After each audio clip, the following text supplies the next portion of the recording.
तो इस मामले में कुछ इंजरी भी है, पीछे उनकी छोटा सा पार्ट है जहाँ पे इंजरी हुई थी। संभव है कि वो दीवार से टकराने या अन्य माध्यम से, हालांकि इसके लिए पोस्टमार्टम के लिए हम लोग डेड बॉडी को भेजा है, तो उसमें डिटेल क्लियर हो पाएगा कि इंजरी किस टाइप।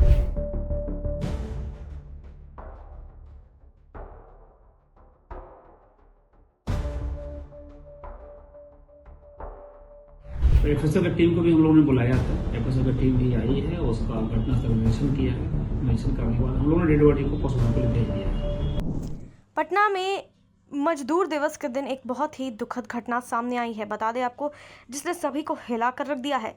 बुद्धा कॉलोनी थाना क्षेत्र के राजा पुल के पास शुक्रवार सुबह युवक का एक शव मिला है। मृतक की पहचान 31 साल के शिव शंकर चौहान के रूप में हुई है, जो राजमिस्त्री का काम करते थे और पहले ऑटो चलाकर अपने परिवार का पालन पोषण करते थे। परिवार वालों के अनुसार गुरुवार रात घर में शादी की तैयारी चल रही थी। खुशियों का माहौल था और मेहंदी जैसे रस्में हो रही थी। रात करीब 2 बजे सभी लोग सो गए। सुबह करीब 4 बजे शिवशंकर चाय पीने के लिए घर से निकले, लेकिन फिर वापस नहीं आए। सुबह करीब 6 बजे परिवार को पता चला कि सड़क किनारे एक शव मिला है। जब वे मौके पर पहुंचे तो देखा कि वह शव शिवशंकर का था। यह खबर मिलते ही घर में खुशी का माहौल अचानक गम में बदल गया। इस घटना का सीसीटीवी फुटेज भी सामने आया है। इसमें दिख रहा है कि 5 बदमाश और एक महिला मिलकर शिवशंकर को गोली में दौड़ा कर बुरी तरह पीट रहे हैं और अभी तक यह साफ नहीं हो पाया है कि हमला क्यों किया गया। मृतक के परिवार में उनकी पति और 2 छोटे बच्चे हैं। पुलिस ने मौके पर पहुंचकर जांच शुरू कर दी है और सीसीटीवी के आधार पर आरोपियों की पहचान की जा रही है। जल्दी गिरफ्तारी की बात कही जा रही है। देखते हैं इस मामले में आगे और क्या कुछ अपडेट आता है। तब तक के लिए ऐसी खबरों के लिए आप बने रहिए हमारे चैनल द बिहार रिपोर्ट के साथ। सब बरामद हुआ है बुद्धा कॉलोनी थाना क्षेत्र में। देखिए, गत रात्रि जो 30 अप्रैल 2026 की रात्रि, लोग कहें कि ये 2 और 3 बजे के आसपास का जो सुबह का घटना है, ये जो हम लोगों ने आगे कैमरा बाकी अन्य माध्यम से जो जान किया है उसके आधार पर पता चला है। तो उसमें यह बातें आई है कि एक व्यक्ति जिसका नाम है शंकर चौहान, जो मैनपुरा के रहने वाले हैं, उनके पिताजी का नाम स्वर्गीय राजकुमार चौहान, उनका उम्र करीब 26 से 28 के आसपास में उम्र होना बताया गया है। जैसे हालांकि शादीशुदा थे, तो छोटे छोटे बच्चे भी हैं उनको। उनका मूल पेशा भी वर्तमान में बताया गया है कि वो ऑटो भी चलाते थे और टाइल्स वगैरह का भी मजदूरी वगैरह काम कर लेते थे। उनके बारे में और जानकारी मिली है कि 2-3 बार उन्होंने जेल भी गए हैं चोरी के मामले या अन्य मामले में, जो कि दानापुर थाना क्षेत्र और पाटलिपुत्र थाना क्षेत्र के से भी जेल गए हैं। वो नशा भी करने का उसको आदी था।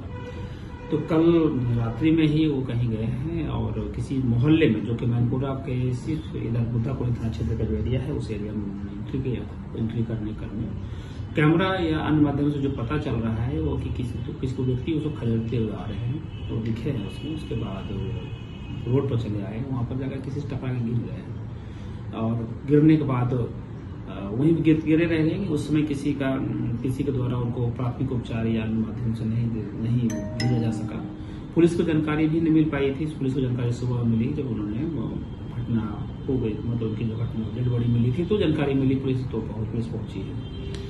तो इस मामले में कुछ इंजरी भी है, पीछे उनकी छोटा सा पार्ट है जहाँ पे इंजरी हुई थी। संभव है कि वो दीवार से टकराने या अन्य माध्यम से, हालांकि इसके लिए पोस्टमार्टम के लिए हम लोग डेड बॉडी को भेजा है, तो उसमें डिटेल क्लियर हो पाएगा कि इंजरी किस टाइप क्या है और मृत्यु क्या इंजरी कारण से हो गए, अन्य कारण से हो गए, उस संबंध में पोस्टमार्टम से पता चल जाएगा। तो एफएसएल की टीम को भी हम लोगों ने बुलाया था। एफएसएल की टीम भी आई है, उसका घटनास्थल निरीक्षण किया है। निरीक्षण करने के बाद हम लोगों ने डेड बॉडी को पोस्टमार्टम के लिए भेज दिया है। अन्य चीजें के लिए हम लोग तकनीकी मानवीय आधार पर हम लोग अनुसंधान कर रहे हैं। जो भी साक्ष्य इसके इस तरह आते हैं, चाहे किसी व्यक्ति की घटना में संलिप्तता जो कि इनको मारने या अन्य कारण से आए, तो उनके विरुद्ध में अगर साक्ष्य मिलेंगे तो उस पर हम लोग कार्रवाई करेंगे। फिलहाल तत्काल परिजन के बयान पर प्राथमिकी दर्ज करके आगे कार्रवाई हम लोग करेंगे। परिजनों का क्या आरोप है सर? मैंने आपको स्पष्ट सब कुछ बता दिया है इसमें कि जो चीज दिखा है वही परिजन का भी आरोप है। परिजन का मूल रूप से कहना है कि जो सच है सर उसके हिसाब का अनुसंधान किया जाए। उनका एक और कहना था कि हमारे जो मृतक चूंकि भले जेल पहले गए हैं, लेकिन किसी व्यक्ति के द्वारा यदि मारपीट किया गया है, यदि किसी कहीं चोरी करने के लिए यदि गया है, तो पुलिस को खबर करे, ना कि पुलिस को मारपीट करे। निश्चित रूप से कानून को हाथ में लेने का किसी का अधिकार नहीं है, नहीं कानून में इसे अलाउ करती है। तो निश्चित रूप से जो भी कानून का अवहेलना किया हो, तो साक्ष्य आने दीजिए। साक्ष्य के आधार पर जो भी बातें आएंगी हम लोग कार्रवाई करेंगे।